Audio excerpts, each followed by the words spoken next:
In this video, we're going to continue to talk about some of the models and theories that are used to organize the various factors that could influence health and health behaviors. And so here turning to talking about social influence models and then the trans-theoretical model.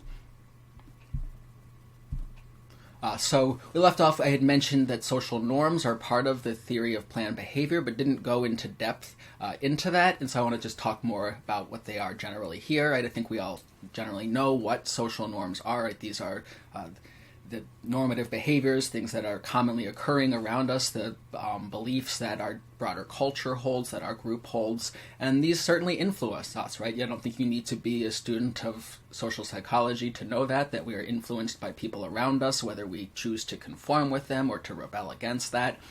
But the importance of norms is really highlighted in the number of health messaging campaigns that try to capitalize on these. Here's an example of one. This comes from the University of Virginia, and they say 86% of UVA students usually intervene to stop their friends from drinking and driving.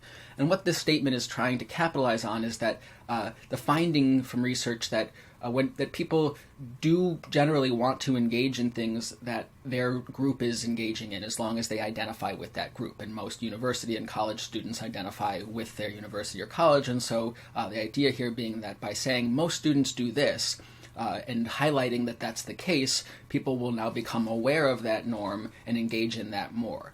Often we see the examples of people who are not doing things, right? And so we don't see all the students who are not out partying, for example, and so these kind of efforts are to highlight that, look, most students are being really responsible, and this ideally should make students do the same thing as well. I remember one of these campaigns well from my own university/college days, as we call it in the US, and they had an event, like a dry event on campus, and they gave us all these virgin margaritas, and on the mug it said, most Smith College students drink moderately, 0 to 2 drinks in a night. First of all, 0 is not moderately, that's none, but it was hilarious because it was a very well-intentioned attempt, but they gave us all these virgin margaritas. Everyone took them back to their dorm and spiked them and had a great time. But again, the goal here is that these messages do attempt to take into account the impact of norms on people's behaviors, and so try to highlight norms of positive behaviors in the hopes that this will help others to engage in that as well. More specifically, to talk about social norms within a specific model is a really interesting model called the diffusion of innovation model. And this highlights it's not just like general social norms, but that there are clear leaders in this, that there are people who are the, as we call them now, influencers within a social network. And so this original work was done back in the early 90s and even a bit before. So this was before social media had really taken off, but this model has really come back into popularity and usefulness as we have even more use for this, and it's easy to identify these influencers and opinion leaders now.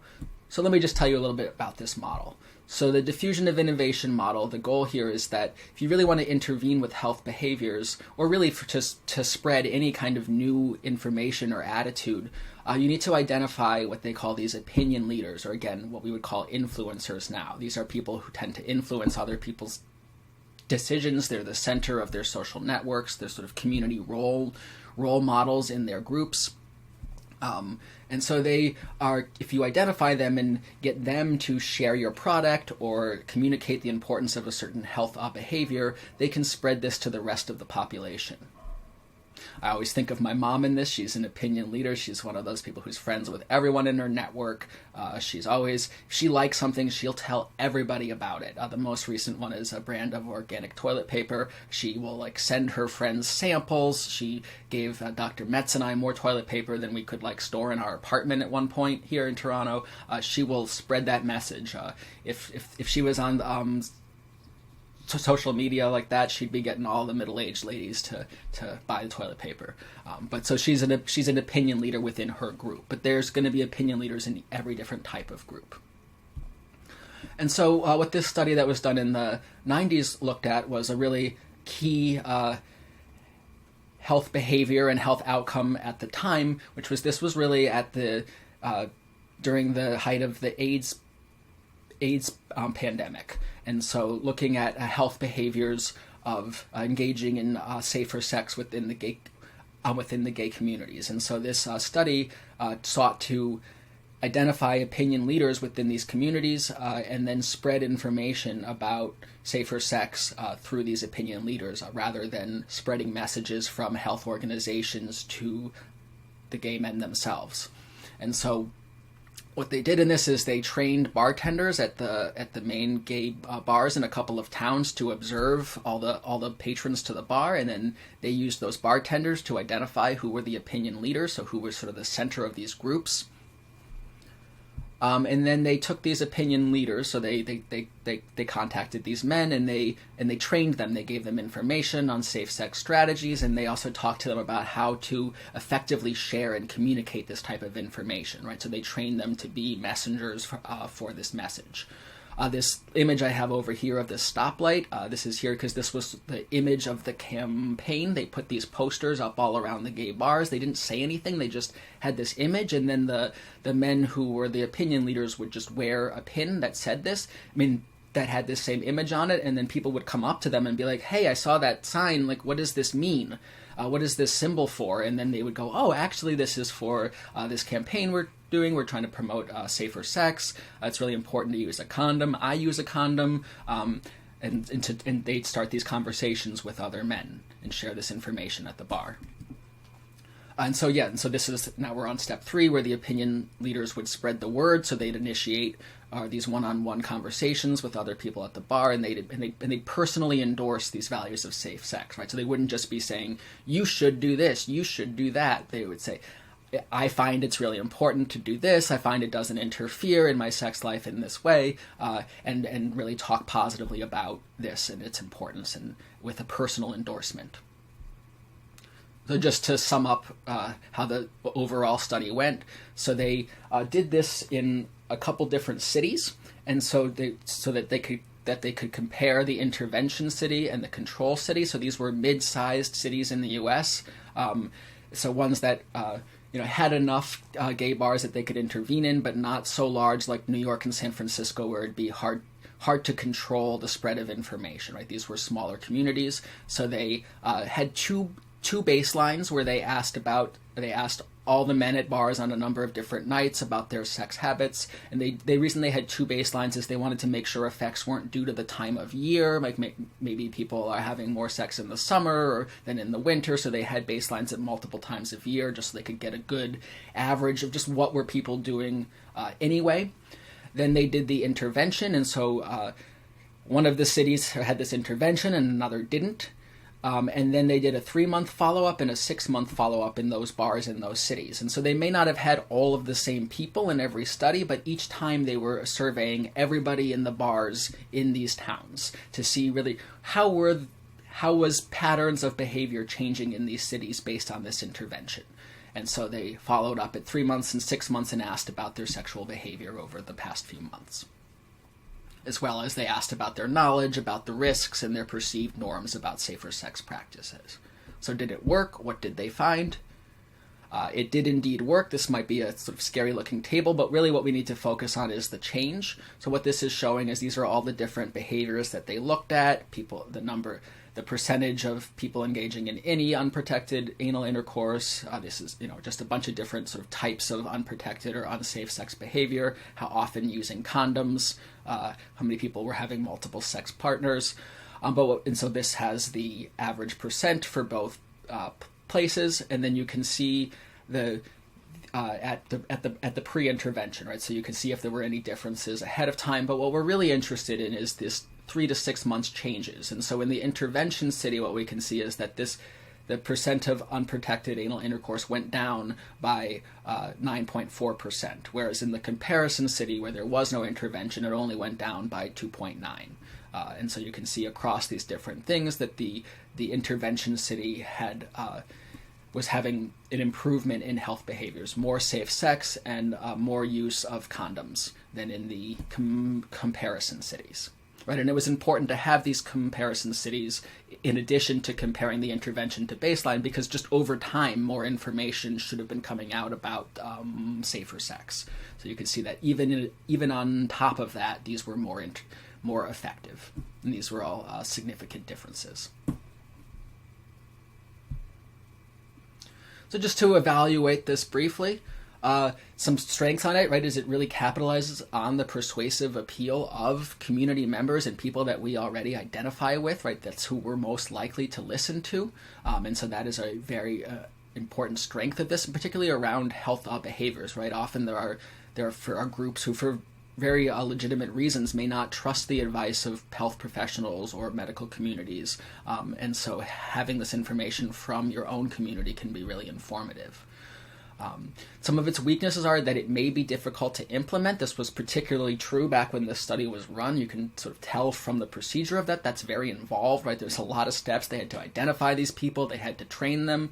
But now with social media and algorithms, it's become quite easy to identify who are opinion leaders. You can just look at how many followers and stuff they have. And so we're seeing a lot more use of this model, particularly in marketing. But it's going to be interesting to see how many health messages and things like that start to be promoted in this way.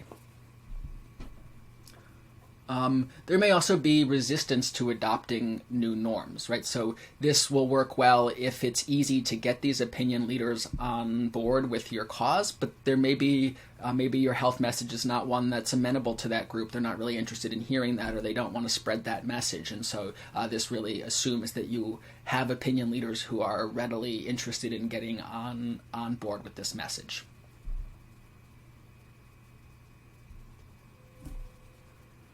Okay, so that's the diffusion of innovations model, and then the last one I want to talk about here is the trans-theoretical model.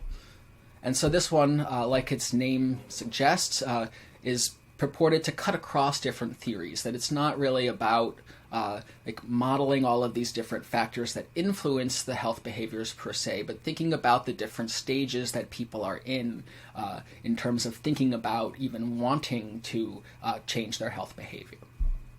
And so the 5 stages in this model are pre-contemplation is the first one. And so if you're in this stage, you're not even thinking about changing that health behavior. So to use the smoking example, you're a smoker and you're not thinking about quitting. It's not on your mind. It's not a consideration.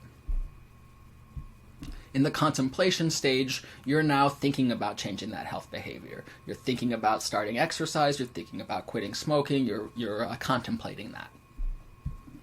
In the preparation stage, you're getting ready to make that change. Maybe you're planning your running route, buying your running shoes to get started with that, ordering some exercise equipment. Maybe you're getting some nicotine gum to help you quit smoking, telling your friends that you're going to quit so that they don't smoke around you. You know, back when we could do such things interpersonally. And then there's the action stage, when you actually start to engage in that behavior change. You start to go on those runs. You start to not smoke those cigarettes. And then there's the maintenance stage, and this is a really important one, right? We often start these behaviors, but then it's hard to keep it up. You have to continue to not smoke. You have to continue to exercise. Unfortunately, we can't just do these things once and be done with it. That would be nice. And so what's really important about this model, it seems really obvious, like of course these are the different stages you could be in, but what this brings to the table is often in studies we just kind of look at all smokers, for example, and then we do some intervention and say, look, it only worked on 30% of people. But some of the people in that intervention may have, like, they don't even really want to quit. They're in this pre-contemplation stage. That's not their goal. And so, like, of course they didn't change their behavior. We would see something different if we just looked at people in the preparation stage, for example, who are getting ready to do this anyway. And so what this model, again, brings to the table is that it's worth considering the stage that people are in terms of how we interpret our data, but also in terms of how we target interventions, right? If you're in the pre-contemplation stage, maybe this is where we want to give you more information about some of the reasons you might want to quit or some of the problems with that behavior to get you out of that and start thinking about maybe you want to do this. But if you're already in the contemplation or action stage, or even the preparation stage, right, threatening you with more information about how bad smoking is probably not going to help. You already know. You're already trying. That's not going to be helpful information at that point. Same for someone in the maintenance stage, for example. Here, you'd probably want to be providing more strategies on how to keep this up rather than basic information on how to, start quitting or why smoking is bad. Again, you already know. You're working on strategies to continue that in potentially triggering types of situations where others are smoking around you or you're really stressed, for example.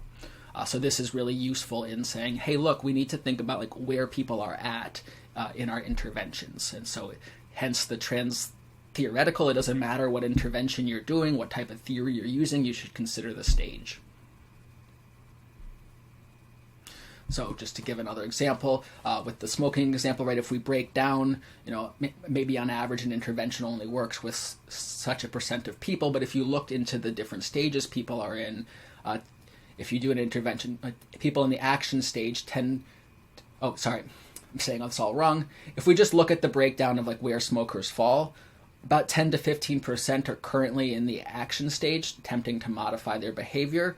The majority, though, are in these pre-contemplation or contemplation stages, right? Most people have no intention to quit, and then many people are thinking about are thinking about quitting. And so again, it's just useful to know what are the rates of people in these different groups, and so we can target interventions to the groups that need it the most or that have the most people within them. And so again, this helps to explain the low success rate of tobacco cessation interventions, right? So if people are all in this pre-contemplation stage, if half of your participants don't even have an intention to quit, giving them strategies and all of that is not going to be very effective. And so indeed, we find that many studies don't show a lot of efficacy in these types of interventions. But they're much more effective if they target people in these action and contemplation stages. Yeah, again, it suggests different tactics for different populations. So to evaluate this one and give some strengths and weaknesses, right? The strengths are that it's very practical. It doesn't force techniques into one theory. It allows you to apply different techniques. It's realistic. It acknowledges that people are in these different stages, and that's worth considering. But some weaknesses are that it doesn't really bring any new techniques to the table, right? It just is a way to organize things that are already known from other models. It also doesn't really account for the fact that people might be in these different stages for different reasons, and so even if you're all in this pre-contemplation stage, the reason why people are there might be very different, so the same intervention still would not work for everyone. For example, maybe you're in that pre-contemplation stage because you're just really in denial about the negative health effects of smoking, for example. Or maybe you're in that pre-contemplation stage because you are aware of that and you just don't really care. Your health is not something that's all that important to you. Maybe you're a later stage in life, you've been smoking all this time, and so there's a different reason why you're in that stage, and so interventions are not going to be equally effective for those two individuals. It also doesn't really explain how we can move people from one stage to the next, which would really be our goal as health psychologists, right? To get people to start contemplating and then acting and then maintaining their health changes, right? So we want to move people from stage to stage, and this doesn't really address that at all. So those are all the models we want to talk about here. So just to sum up what we went through, right, we started with cognitive models in the last lecture video and talked about the health belief model and the theory of planned behavior. Then here we turned to social influence models, including normative influences and diffusion of innovation model. We also talked about the trans-theoretical model. And then next class, we're going to turn to talking about motivational approaches and focus on self-determination theory. So I'm going to end this section here, and then the last section of this week's lecture is going to be on health messaging and educational and fear appeals. And so we'll end with that this week. All right, so thank you.